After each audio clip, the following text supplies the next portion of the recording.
ভারতীয় এক কবি, তার নাম হচ্ছে আবুল কালাম। তিনি কত সুন্দর করে বলেছেন, মুঝে ইয়ে ডর হে কে দিলে জিন্দা নেহি তু না মর যাও।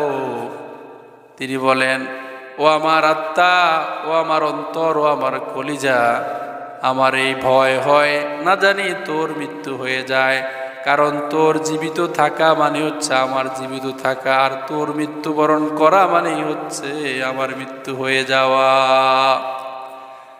নবীজি বলেছেন, প্রত্যেকটা মানুষের দেহের মধ্যে একটি গোস্তের টুকরা আছে।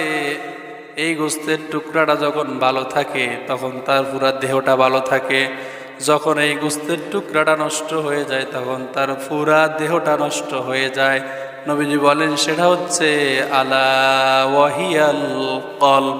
কারো যখন কলবটা ভালো থাকে তখন তার কাছে নামাজ পড়তে ভালো লাগে, রোজা রাখতে ভালো লাগে, হজ করতে ভালো লাগে, জাকাত দিতে ভালো লাগে, কোরআন তেলাওয়াত করতে ভালো লাগে, ওয়াজ মাহফিল শুনতে ভালো লাগে, ইসলামী আন্দোলন করতে ভালো লাগে, ইসলামী দল করতে ভালো লাগে।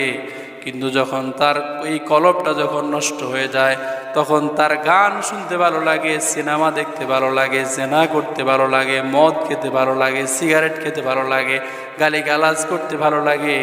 তার মানে তার এই পুরা দেহের মধ্যে গুরুত্বপূর্ণ যে অংশ সেটার নাম হচ্ছে কলব। ঠিক না?